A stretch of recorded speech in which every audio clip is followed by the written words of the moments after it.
Mr. President, I rise to express my deep sorrow for the 15 victims of the Bondi massacre.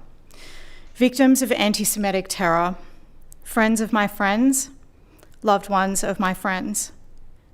May their memories be a blessing. I wish the survivors, the heroes who fought back, and the mourners long life.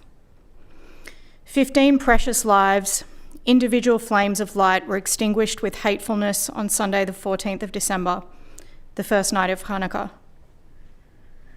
Thank you to all the people who ran towards danger, police, surf lifesavers, everyday Australians, Ahmed al-Ahmed. To the families and friends of the dead, Jewish and non-Jewish Australians, you have become a part of Australia's history that has given you and your lost loved ones national and international notoriety. And I was going to say a phrase that comes automatically, lazily to the mind, a kind of notoriety that no person would wish on their worst enemy. But that is exactly what these attackers wished, to inflict pain, catastrophe, and chaos on a people, the Jews, who they believe should literally not exist in the world. These attackers took steps over many years leading up to last Sunday to achieve that aim. While I stood waiting my turn to place flowers at Bondi Beach, almost exactly a week ago to the minute, it fully occurred to me that the day before we had lost something special and innocent about Australia.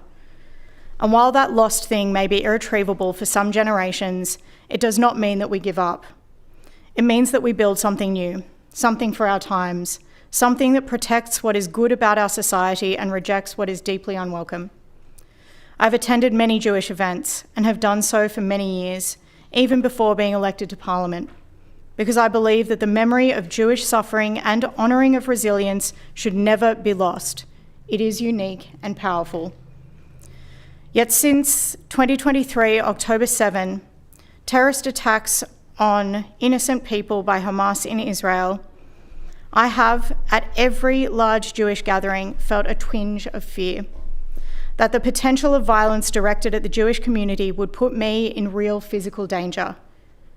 Jews live this every day. And still, for every event I attend, it is worth the risk. I keep showing up just as they do. I keep speaking up just as they do. To stand with my Jewish friends who I respect beyond measure and learn from their rituals and their commemorations, to learn history, to learn courage, to learn compassion and love and an optimism for life that runs so deep it is utterly immeasurable and truly invaluable for the continuation of a people maligned across millennia. And what I've learned is that Jewish suffering is not a memory, and resilience is ever present. We, every one of us, must now contribute to building a society that means I don't have to thank my Jewish friends for their resilience in the face of that immense suffering, that I don't have to urge them to stay strong or ask if they're doing all right. As one friend responded to me on that night, I'm safe, but I'm not okay. Because he is angry. So many are angry. I am angry. I have spoken about anti-Semitism in Parliament on many occasions for years.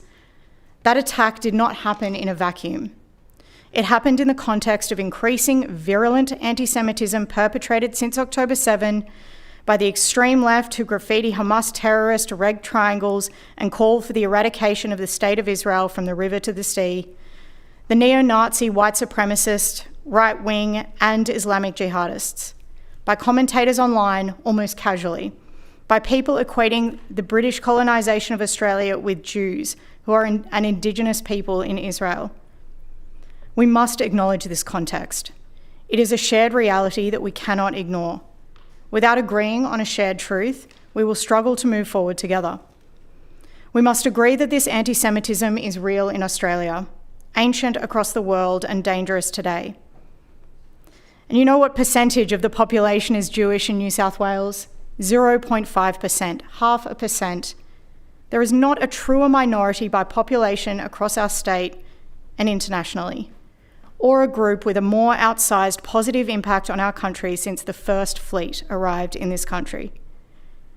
And while anti-Semitism is increasing in Australia, and I still believe that most Australians abhor extremism, We cannot let this go unsaid. We cannot let anti-Semitism reach a critical mass. We must demonstrate a clear majority agenda against extremism. If you feel this way too, please express it loudly, proudly, and clearly. We must call out extremism wherever we see it. We must build a society that rejects extremism, a society that is clear on what is acceptable and unacceptable behaviour because we live it and defend it. Celebrating multicultural identity means celebrating the successes we have as individuals, as families and communities. To be part of a broader fabric, to acknowledge difference and tolerate it if it is not harming anyone else. Strengthening relationships with neighbours, colleagues, friends, loved ones. Seeking out ideas and friendships beyond our usual circles. Considering what makes our lives good and meaningful and share that. There is something in the idea of society as a biodiverse ecosystem. The greater the difference within the ecosystem, the more intricately we rely on one another, and the more beautiful and resilient the outcome is. The less likely we are to succumb to external shocks because of the strength of the entire system working together to live. There is always hope. Hanukkah shows us the light in the darkness, that there is always a flame that can warm and guide us. And it is with this flame that we must rebuild the spirit of our community in a way that unites us. Our shared identity as Australians is the wellspring on which our future depends. The reason I have to highlight anti-Semitism is because of the context in which this tragedy has occurred. The ongoing deliberate attacks on the Jewish community here in Australia and the deep anti-Semitism that the Jewish community has experienced since the attack. Denial that the event occurred, the suggestion that online images that occurred, photographs of victims were fake, made by AI, suggesting that it was a conspiracy, that Mossad was behind the attacks, ongoing online hatred. And people will say that these attackers have failed because we have come together to condemn their actions, to nationally reaffirm our commitment to one another as a peaceful society. But these attackers have also succeeded. They have brought ancient hatreds to our streets, our shores, and made them deadly serious in a way that the Jewish community have experienced for millennia. They have made real the fears that Jewish Australians have held since October 9th, 2023. The Jews can claim the grim achievement of being demonised by extremists across the political spectrum. Neo-Nazism, something like anarcho-Marxism, is represented in the so-called pro-Palestinian rallies, and Islamic jihadism. I quote my friend Rebecca Tabikoff directly. She wrote last week, "Anti-Semitism wears many cloaks. It twists and turns its forms, but it always makes Jews the other. Capitalists accuse us of communism. Communists accuse us of capitalism. We are too white for post-colonialists, but not white enough for Nazis. Whatever flavour of Jew hatred is popular this season, it always ends the same way, with Jews being killed." Anti-Semitism flows deeply across centuries. At a Jewish Board of Deputies Kristallnacht commemoration I attended in 2023, the historian Dr. David Rich spoke about the cities in southern Germany where the anti-Semitic precursors to the Holocaust during Nazi rule were most virulent, in towns that killed Jews because of the belief that they were responsible for poisoned wells in the 1300s. I see today that anti-Semitism is something different to other types of racism. I see it and know it through Labour luminary Bob Carr casually referring to the Jewish lobby without rebuke, to the Greens parliamentarians comfortably talking about Jewish tentacles to nodding adherents, to university vice-chancellors cowering in the face of physical encampments infiltrated by Hizbut Tahrir under the guise of freedom of speech. I see it in the feeble defence of the right of Jewish Australians to live without blame for the actions of an Israeli Prime Minister who makes political decisions for his country 14,165.5 kilometres away from this city. I witness it as my Jewish friends, leaders in their communities, require personal security guards in an attempt to assure their safety, and in fences, surveillance cameras and dedicated security guards around schools to protect students.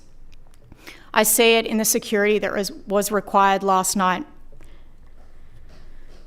I see the intense anti-Semitism in chants to globalise the Intifada and from the river to the sea, the violence that these statements imply against Jews around the world, fanned by Islamic extremist groups with the backing of Iran.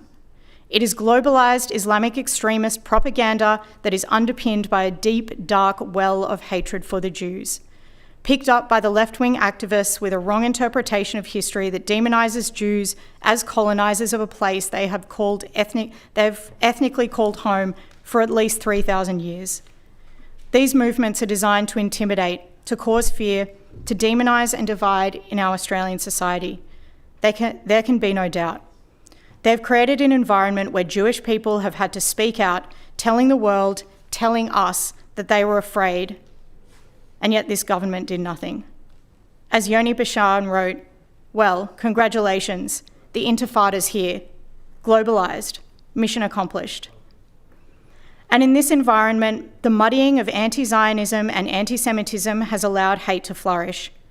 My friend Jack Pinchevsky wrote in Quillette last week, mendacious academics worked hard to redefine Zionism away from its definition as a form of Jewish civil rights, specifically the right to self-determination, towards a completely unhinged definition suggesting Jewish supremacy.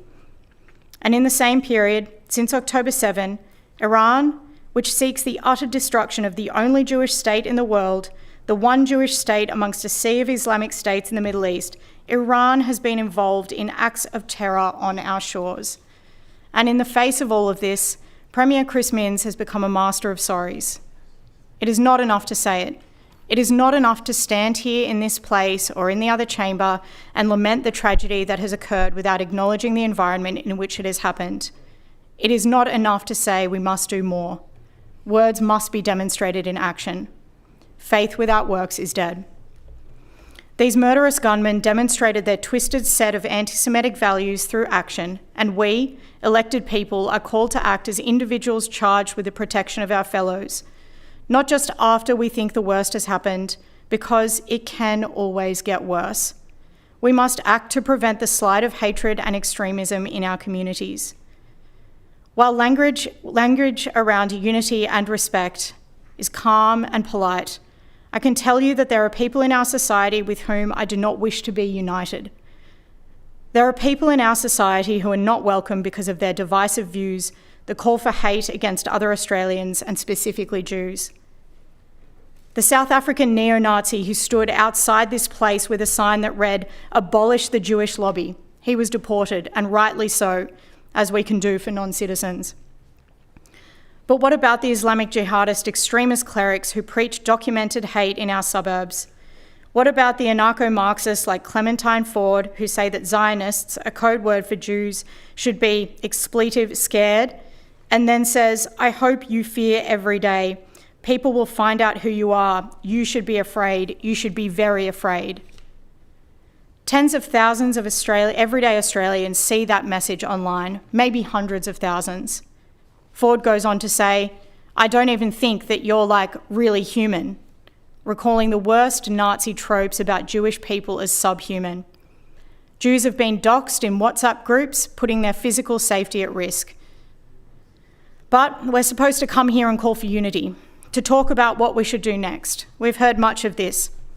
But the project of liberalism requires guardrails that guide acceptable behaviour, and that means calling out behaviour that is not acceptable clearly and honestly.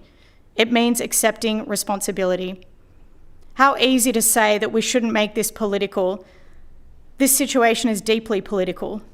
To say that it's not the time to reckon with this situation because people are grieving. Well, the 7 days of intense mourning that is asked by the Jewish faith is over. Now comes the 30 days where Jews are called on to reintegrate into society, carrying their pain, but knowing that life goes on. Condolence motions and claiming bipartisanship might feel good, but drawing lines in the sand about what is acceptable and unacceptable behaviour is literally what we are called to do in legislating. The only way that we can offer Australians a brighter future is if we clearly demonstrate what we think acceptable behaviour looks like, to live our values. And at the moment, there are people in this House who have participated in rallies where people feel free, comfortable, and empowered to raise a flag to murderous terrorist organisations like Hamas and Hezbollah, and to lionise the murderous Iranian Ayatollah. And if these honourable members think that these terrorist movements are unacceptable, then as leaders they should rebuke this behaviour in their own communities and decry the anti-Semitism that flourished in these so-called pro-Palestinian movements. That is what the Jewish community would appreciate in condolence. The life of everyday Palestinians before October 7, before Hamas terrorists massacred more than 1,000 Israelis, was largely peaceful and burgeoning with the friendship of Israelis, something I spoke about at the time. Terrorism thrives on our complacency, and no condolence motion in this place is sufficient to prevent another attack. Nor is it sufficient to quell extremism, which must be addressed at its source. I apologise to the community that my voice was not louder, not more ferocious, or more passionate, because I am not ashamed of my contribution when it comes to content. I've risen in this House occasion after occasion since October 7, 2023, alongside my Liberal and National colleagues to condemn the rampant anti-Semitism that has mushroomed across our state and country. How many times have our motives and our facts been questioned, just as Josh Frydenberg's were? Last night, after the Hanukkah event in Bondi, I ran into my friend, Willara councillor Sean Carmichael. I shared my anger, and he spoke of Cassandra, the Greek seer blessed with the power of prophecy but condemned to never be believed. So what will honourable government members do now? Acknowledge the hijacking of the so-called pro-Palestinian movement by these groups that are fomenting hate against Jewish Australians? Will honourable government members call out Minister Camper, who bypassed your government's own rules about faith leaders being nominated by at least 2 community groups before appointment to the Faith Affairs Council, so he could make a captain's pick to appoint cleric Dr. Ali Al-Samail to this peak body, charged with the responsibility of advising the government on Jewish safety? This cleric, a man who has openly called for the delisting of Hamas and Hezbollah as designated terrorist groups, and who called the listing of the Houthis as extremely unreasonable. Will government members call on the police minister to reverse her decision to keep taxpayers in the dark about how much money and police resourcing is required for pro-Palestinian rallies occurring every Sunday for 2 years in Hyde Park, designed to intimidate Jewish people who walk by amongst some of the participants? And that was to the extent that these rallies had to be moved to Sundays from Saturdays because of the legitimate fears that Jews had for their safety leaving the Great Synagogue on Shabbat. Will the Treasurer rise to his responsibility to investigate and share exactly where taxpayers' money has gone, a responsibility he actively shirked in this place when it came to the funding of extremist Islamic organisations, something he failed to do when called upon by the opposition following the Bankstown nurses' exclamations that they would not treat Jewish patients in our public hospitals? The Treasurer said at the time that he was not in a position to provide the House with any information, nor can he indicate when such information could be forthcoming. People would appreciate that we spend $120 billion on the operating side of the budget. It was a shocking dereliction by the person responsible for the expenditure of taxpayers' money. The acting leader of the House and Minister for Arts today gave a heartfelt address. He spoke about the power of the arts. I agree. So will he and the Labor government commit to pulling funding for the Sydney Biennale if it contains the deeply anti-Semitic works we have come to expect from the artists involved, works that depict Jews in the most disgusting, hook-nosed form wrapped in an Israeli flag? What will the minister do to re-engage the Jewish community after the resignation of Kathy Shand, chair of the Sydney Writers' Festival, after she said that the Writers' Festival championing of freedom of expression should not be used as a justification to accept language and conversations that compromise the festival as a safe and inclusive space for all audience? Inquire into why Clementine Ford was allowed to co-curate the taxpayer-funded organisation, the Sydney Opera House's All About Women event, given her deeply anti-Semitic rhetoric and threats. And what about the 18 months of collusion with the Shooters Party that the government has been engaged in to enshrine a state-sponsored NRA and a right to hunt, where this government directed the resources of at least 8 government departments to assist in the drafting of a private member's bill that, if passed, would have resulted in the most egregious relaxation of gun laws in Australia and a pro-gun education and advocacy body funded by taxpayers to the tune of $7.9 million. This happened well after October 7, after anti-Semitism was on the rise and Jewish people expressed the fears for their lives following firebombings and arson attacks. The hypocrisy of this premier is plain. And this is where the tone was set, the October 9 riots, where anti-Semites were permitted to storm the Opera House steps with calls to violence and chants of hatred at a time when the Jewish community globally was mourning, where our Opera House sails were lit up to honour the lives of Israelis lost in the worst attack on Jews since the Holocaust. And Australian Jews, they were told to stay inside for their own safety. Well, it certainly put us, Sydney, Australia, on the map. What kind of society is this? A free one that allows protest? No, this is a disturbed society that is lacking in moral clarity and political courage. A society that calls upon Jews to stay at home for their own safety rather than hold people responsible for their vile actions. The government repeatedly failed to support the opposition's bills that address the matters we will be canvassing tomorrow through debate on the Terrorism and Other Legislation Amendment Bill 2025. So, which politicians will have the courage to commit to truth-telling about these matters? We are not the Middle East, we are Australia. We have a standard of living that must be upheld, defended and built again because it is broken down in an environment of permissiveness and apologism. We are a society that champions the rights of peaceful individuals to contribute to our society. We champion people like Ahmed al-Ahmed. The Muslims and Muslim leaders who live in service, peace, courage and compassion. These are the kinds of leaders Australia needs today. People like Tina Ayad, the member for Holsworthy and first Muslim woman ever elected to the other place. People like Mayor Ned Manoon, a person whose popularity in Liverpool means he is respected across faiths, ethnicities and generations. People like the Honourable Jihad Dib, who has brought communities together through a lifetime of work within his communities. People like Dr. Jamal Rifi, who calls in the Jewish Independent today for patient investment in grassroots organisations, cross-community initiatives and shared civic spaces, the quiet, difficult work of helping former adversaries encounter one another as human beings rather than abstractions. This means honestly engaging with Jews, Muslims, Christians, people of all different faith, people of no faith. Today, the Premier says that he bears a deep responsibility, but I've been told that sorry doesn't matter if one doesn't call out what they are sorry for. So I call on the Premier to tell us each and every instance that he is sorry for, because he has apologised to the Jewish community before, in October after the Opera House protests, in February with the anti-hatred laws.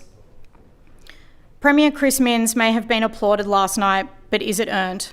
Let me refer to another Greek myth, that of Doulos, who gains things he has not earned.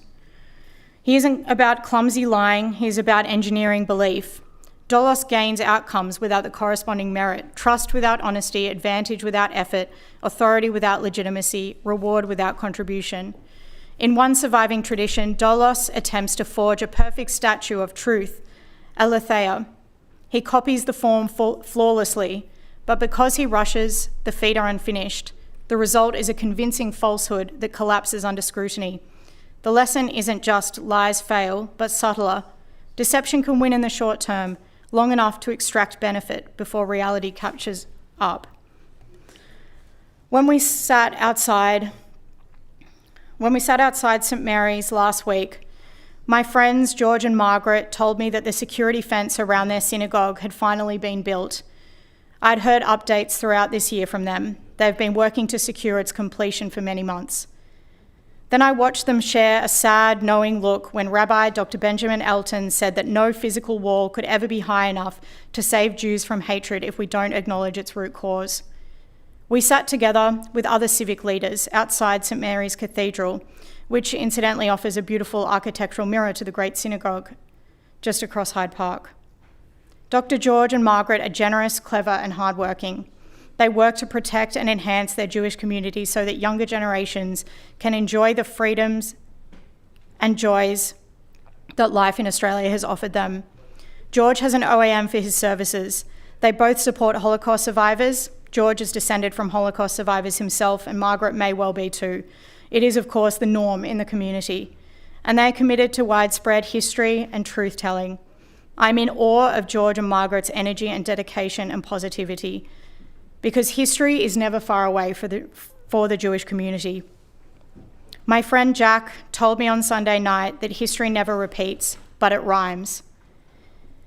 Hearing that Jewish businesses like Avner's were shutting down because of rampant anti-Semitism, hearing from friends that they are seriously considering leaving Australia because it doesn't feel safe, I'm horrified. I will continue to fight against all that makes them feel unwelcome and afraid. I am forcefully reminded of Kristallnacht and the targeting of Jewish businesses to destroy a means of income, of the Kindertransport, where Jewish parents sensed that the future was dark and packed their children alone off to Britain. These were the precursors to the Holocaust. And I'm not saying that the Holocaust will repeat itself. At least now Jews have a homeland they can return to. But today there are echoes, rhymes of history that see the anti-Semitic mob target Jewish identity and Jewish freedom viciously and without consequence. It is real, it is deadly serious, and it cannot become normal.